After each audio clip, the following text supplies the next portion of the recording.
Magandang araw mga kaibigan. Bigyan natin ng reaction opinion itong post ni Teo Moreno. Isinare niya ang pahayag ni Congresswoman Luistro sa Committee on Justice tungkol sa mga ebidensyang hawak laban kay BP Sara. Ito, Luistro, wala pa pong hawak na dokumento sa confidential funds ang Justice Committee. Hihingin pa lang po namin ito sa COA. Kaya ang reaksyon ni Teo Moreno, sabi niya, did she really say this? Sinabi ba niya talaga ito? Ako kahapon ko pa ito narinig. Nabasa pala sa mga post. I think sa isang interview ata. Si Ted Pailon bang nag-interview? Basta, in-interview siya, sinabi niya na wala pa kaming hawak. Hihingi pa kami. So sabi ni Teo Moreno, if yes, then here's the issue. If the Justice Committee itself admits it does not yet have the relevant documents on confidential funds and still needs to request them from COA, then we must ask what factual basis were the allegations built on in the first place. This goes straight to sufficiency in substance. Impeachment complaints must be grounded on ultimate facts supported by evidence, not on evidence that is still being sought. This is exactly where the defense of BP Inday Sara gains ground. As her legal team correctly emphasized, a finding of sufficiency in grounds is merely preliminary. It does not establish truth, nor does it proves liability. More importantly, the defense points out a critical flaw in the complaints appear to rely on conclusions and narratives, not on verified and concrete facts. So ito ang pagkakaintindi ko. Nag-complaint na. Third and fourth impeachment complaint. Ang nakalagay doon, conclusions na ng complainants, kailang base lang sa kanilang kaisipan. Walang hawak na dokumento. Nagnakaw si BP Sara ng kanyang confidential funds. Yon ang conclusion nila. Yan ang narrative nila na Inday Lustay. Dahil Mary Grace Piatos. Nang dahil lang sa may Mary Grace Piatos, nang dahil lang sa 11 days lang daw na clear niya kagad, ayun, nakabuo na sila ng conclusion na nilustay ni BP Sara ang kanyang confidential funds. Ang tanong, anong ahensya ng gobyerno ang binigyan ng mandate ng ating konstitusyon na mag-determine kung ang isang opisyal sa gobyerno ng lustay ng pondo ng bayan? It is only the Commission on Audit. It is not Congress, it is not the Senate, it is not even the executive or whatsoever. COA lang. O ngayon, notice of disallowance.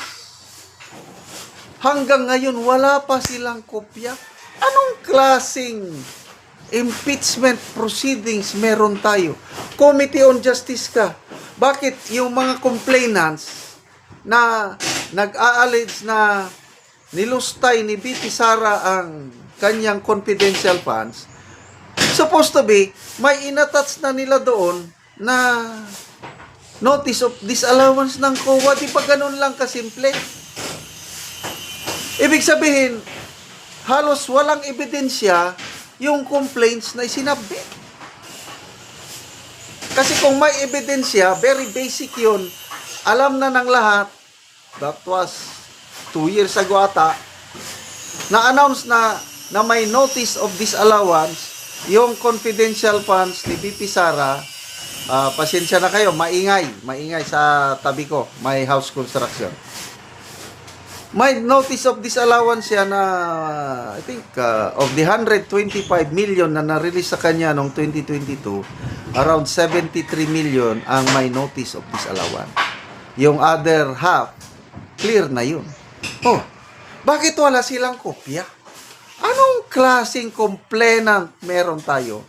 Anong klaseng Committee on Justice meron tayo na nagdetermine na siya na yes, there is sufficient in substance, yes, there is sufficient in grounds, yung pala, wala man lang hawak na dokumento. Kaya, ito, sabi ni Teo Moreno, impeachment is not a fishing expedition. Ang nangyayari kasi, nire-require nila si BP Sara, mag-submit ka, dapat mag-submit ka. Eh, ayaw mag-submit ni BP Sara. Matigas din ang ulo. Sabi nga ni Tatay Digong, bantayan yun, bayhana na, maldita na. Ayan, katikim sila ng pagkamaldita ng ating BP. Kaya nag-fishing expedition sila. Impeachment is a constitutional process grounded on evidence, not assumptions. Assumptions, yung bias conclusion nila. Without solid documentary support from the outset, the credibility of the complaints is seriously in question. That's why the Committee on Justice headed by Luistro should stop the kabobohan. Kaotso-otsohan na lang. They are doing inside the HOR. Shame. Shame. Mahiya naman kayo. So, ang mahiya naman kayo, hindi na lang sa flood control, pati na rin sa impeachment, uso na rin kayo. Mahiya naman kayo sa inyong ginagawa. So, ano na ngayon?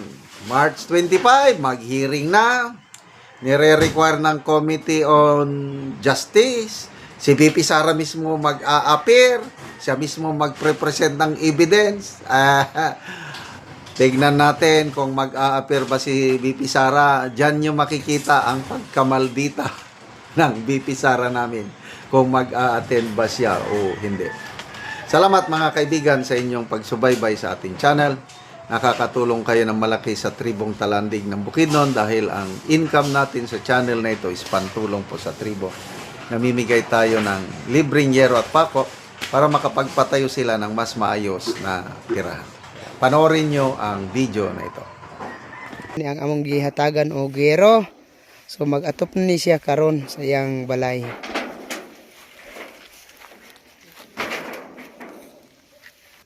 Og karon mo na ni ang iyang pag-aatupan sa natagaan na mo og gero. So mag-atop na ni siya karon. Og muna ni giloagon lang sa iyang balay. So kuang gid kaayo, gamay gid kaayo. Og dito sa silong ang loto. Og karon tungod sa kagamay sa ilang balay, mo ni ang ilang kusina.